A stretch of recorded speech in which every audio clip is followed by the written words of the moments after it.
안녕하십니까. 고수의 국어 강사 안종민입니다. 자, 이번 시간에는 관동별곡 10번째 시간이죠.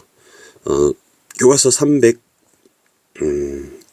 있는 총석정 부분을 한번 해보겠습니다. 선생님, 지난 시간에 이 부분이 이제 본사 2라고 했는데요. 관점에 따라서는 이것을 본사 1이라고 볼 수도 있습니다. 그래서 뭐 중요한 건 아니지만 뭐 그렇게 중요하진 않습니다. 그래서 본사 7-7이라고 보는 경우도 있을 수 있습니다. 그래서 쌤은 본사 이제 2라고 봤습니다. 그래서 이제 본사 2-2를 보겠습니다. 금난굴 돌아들어. 그러면 금난굴도 이제 동굴인데요. 굴인데요. 굴. 이제 여정이죠. 여정. 이제 동굴인데 굴인데 여정이다. 돌아들어. 총석정도 여정이 되겠죠. 정은 정자입니다. 이제 근데 총석정이 관동 지역에서 유명한 관동 팔경 중에 첫 번째 여기 나와 있습니다. 총석정. 올라하니는 올라니, 여러분 올라니 따라해보세요. 올라니, 오르니, 이렇게 올라니, 오르니, 이렇게죠. 오르니, 이렇게 기억하시면 되겠습니다. 오르니. 그다음에 총석정이 올랐는데 배공루는 이제 누각이잖아요. 근데 이거는 여정이 아닙니다. 여정이 아니에요. 그래서 여정이 아니라고 써둘게요. 왜냐 하면 배공루는 하늘, 천상에 있는 누각입니다. 뭐 달나라에 있는 옥황상제의 누각이라고 하네요. 천상의 누각에 남은 기둥이 다만 넷이 네 개가 서 있구나 이렇게 여러분이 현대어 풀이하면 됩니다. 영탄법인데요. 자, 이게 무슨 얘기인지 설명을 해드릴게요. 첫 번째 여러분 주목할 건 총석정의 석을 주목하면 됩니다. 그러면 총석정의 정은 정자라고 했잖아요. 기둥이 4개 서 있다고 돼 있잖아요. 그래서 뭐 배공루가 나왔는데 쌤이 이제 북한 작가의 그림을 하나 가져왔습니다. 네이버에 있습니다. 쌤이 종북, 친북 이런 거 아닙니다. 북한에 갔다 온 것도 아니고 네이버에 떠 있습니다. 자, 여기 보시면 이게 동해 바다가 있잖아요. 갈매기가 막 날고 있습니다. 그리고 정자가 하나 보죠. 이게 총석정이라는 정자예요. 근데 이게 왜 총석정이냐면 여기 돌멩이가 이렇게 융기되어 있잖아요. 이 돌멩이가 기둥이 마치 배공루, 즉 천상의 누각에 있는 기둥이 여기 서 있는 것 같다고 비유하는 겁니다. 아시겠죠? 그래서 이 배공루의 기둥은 총석이라고 하는 이 돌멩이의 바위의 장관을 말하는 겁니다. 그래서 여길 가서 와, 경치 너무 좋다 라고 얘기하는 거죠. 안타깝지만 지금 북한에 있기 때문에 우린 갈 수 없지만 뭐 통일이 되면 이제 가볼 수는 있겠죠. 공수의 성령인가, 그죠? 귀부로 다담한가, 이렇게 되겠죠? 그러면 뭐뭐의 뭐뭐인가, 뭐뭐로 뭐뭐한가, 그러면 이제 대꾸가 되겠습니다. 그리고 끝에 있는 가 나왔잖아요. 가. 그러면 랴료, 냐뇨, 까고, 가고, 그죠? 가고, 니은다, 는다, 난다리. 그러면 이제 뒤에 물음표를 딱 쳐두면 되겠습니다. 뭐뭐의 뭐뭐인가, 뭐뭐로 뭐뭐한가. 자, 해석하겠습니다. 공수는 중국 전설 속에 유명한 기술자라고 합니다. 전설 속에 공인, 장인입니다. 공인, 장인, 기술자, 솜씨가 아주 좋은 기술자의 성령은 공작인가, 공작, 의역하면 솜씨인가, 와, 정말 잘 만들었다 이런 얘기입니다. 귀부는 귀가 귀신이고 귀신의 부자가 도끼 부자입니다. 여러분, 쌤 설명하면 많이 신기해하는 글자가 있는데, 요 부자를 보면, 요게 도끼 모양이 닮았죠, 그죠? 도끼가 양쪽에 이렇게 있습니다, 그죠? 도끼 모양을 닮은 것 같습니다. 요걸 본떠 만든 글자 같습니다. 다담한가,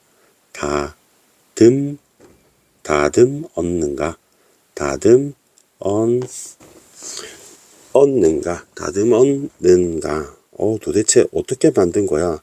귀신의 솜씨인가? 정말 중국 기술자의 솜씨인가? 구태야, 구태야, 구태여, 구태여. 이 좀 낯선 단어입니까? 굳이 육면, 이게 육각형으로 돼 있다는 거죠. 이제 단면도가 육면, 육각형 모양의 육면은, 그 육면은 여러분 그 동서남북, 동서남북, 그 다음에 하늘 땅, 천, 지 해서 6면을 상징한다고 합니다. 그래서 무엇을 상한 것, 상했다는 것은 형상했는가는 본을 뜬 것인가, 무엇을 본떠서 6면으로 했단 말인가, 형상했는가, 이렇게 하면 되겠죠. 의문형이 역시 나와 있습니다. 서리법은 아닙니다. 셋 다 서리법은 아닙니다. 그래서 요까지 내용을 선생님은 본사 2라고 보고 이렇게 중간 정리를 해 보겠습니다. 그러면 이 부분은 본사 2-2로 하겠습니다. 그러면 총석정에서의 장관, 송석정에서 장관, 이렇게 하겠습니다. 아주 웅장한 경치다. 이게 장관이죠. 그래서 이렇게 하면 되겠습니다. 그리고 다음 부분은 선생님이 어딜 끊을 거냐면 3일포 부분이죠. 3일포 부분을 여기까지 끊어서 해보겠습니다. 이어서 하겠습니다. 고성을 저만 지두고, 그러면 고성을 저만 지뒀다는 얘기는 얘가 여정이 아니라는 얘기입니다. 여정이 아닙니다. 잠깐 여러분 스탑하고 선생님이 여기 부분을 좀 보겠습니다. 이 부분을 보시면 지도를 잠깐 보겠습니다. 지도를 보면 좀 올릴까요?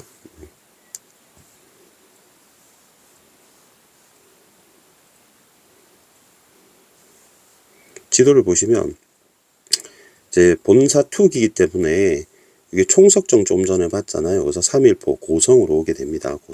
고성은 북한에도 고성군이 있고 남한에도 고성군이 있어요. 그래서 북한에 있는 고성군 3일포 역시 지금 우리는 갈 수 없는 곳이다 라고 보시면 됩니다. 이쪽이 바다입니다. 항구라고 보시면 되겠습니다. 그래서 고성을 저만 치두고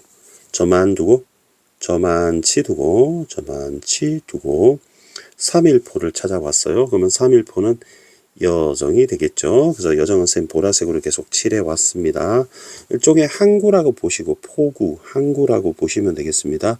이 3일포 역시 관동 8경 중에 하나라고 해요. 그래서 관동 8경이 총석정이 나왔잖아요. 바로 위에. 그래서 관동 8경 중에 두 번째가 3일포입니다. 근데 3일이라는 거는 3일 동안이라는 어떤 그 명칭이 들어 있잖아요. 그래서 이게 3일에 왜 유래했는지를 설명할 겁니다. 찾아가니.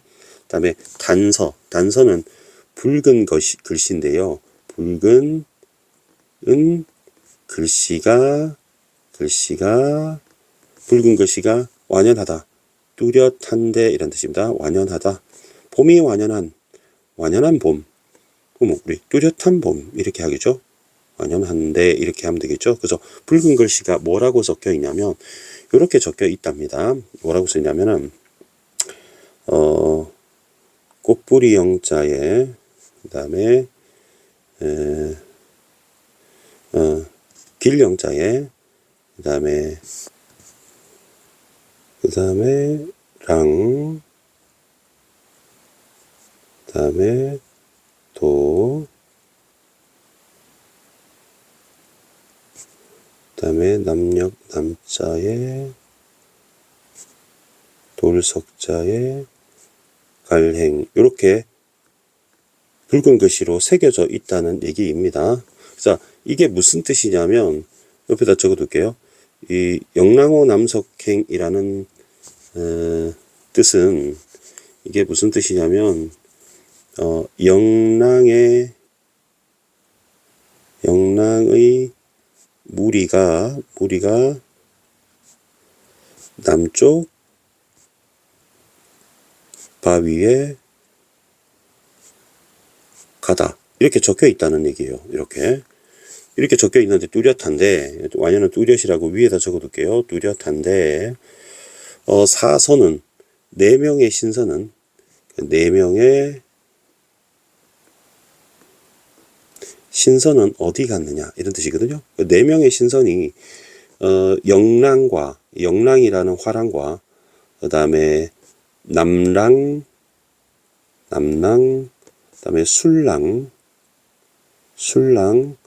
안상이라고 하는 이 4명의 신라화랑입니다. 신라화랑. 신라의 화랑이잖아요. 화랑. 통일을 주역이죠.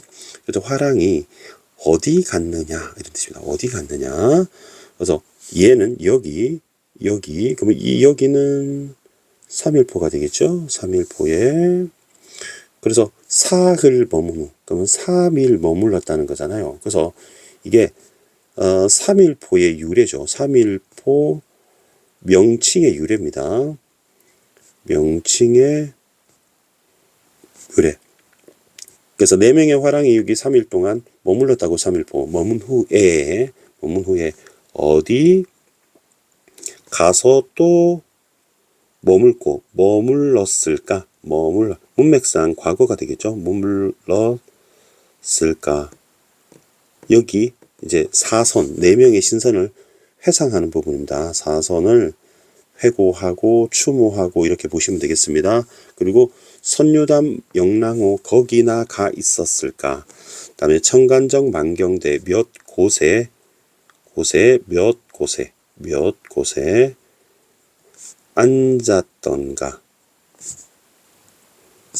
앉았던가 이렇게 해석해도 되고요. 앉아 놀았던가 이렇게 해석해도 되겠습니다. 자, 그러면 걔네들이 과거에 여기 갔을까?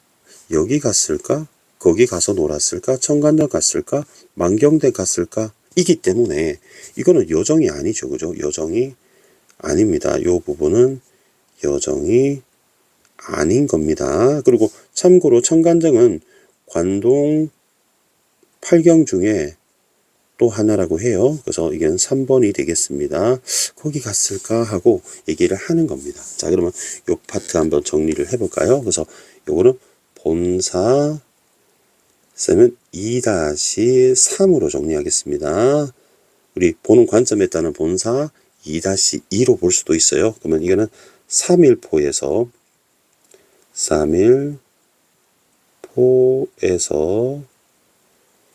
4명의 신선 사선을 추모함. 이렇게 정리하겠습니다. 그래서 자잘자잘한 그런 굵직한 출제 요소는 없는데 작은 출제 요소들이 좀 많이 있습니다. 그래서 현대어 풀이에 좀 애를 쓰시면 좋겠습니다. 쌤이 한번 오늘 지금 했던 부분을 한번 현대어 풀이해 보겠습니다. 금난굴 돌아들어 총석정에 오르니 배공루에 남은 기둥 다만 4개가 서 있구나. 아까 여러분 그림 기억나시죠? 기술자의 솜씨인가 귀신의 도끼로 다듬었는가 굳이 6면은 무엇을 형상했던가 고성을 저만치 두고 3일포를 찾아가니 붉은 글씨는 뚜렷한데 4명의 신선은 어디 갔는가 여기 사흘 머문 후에 어디 가서 머물렀을까 선유담 연못이고요. 영랑호 호수고요. 거기 갔을까 청간정 정자고요. 만경대 봉우리입니다. 몇 곳에 앉았을까 이렇게 여러분 현대풀이 하면 되겠습니다. 자, 이렇게 잘 되셨죠? 자, 이것으로 마치겠습니다. 여러분 구독 좋아요 부탁드리고요. 고수의 국어는 항상 최선을 다하겠습니다. 내일도 모레도 항상 최선을 다하는 국어 선생이 되도록 하겠습니다. 가장 친절하게 그리고 가장 이해하기 쉽게 재미있게 강의하는 선생이 되도록 노력하겠습니다. 여러분 감사합니다.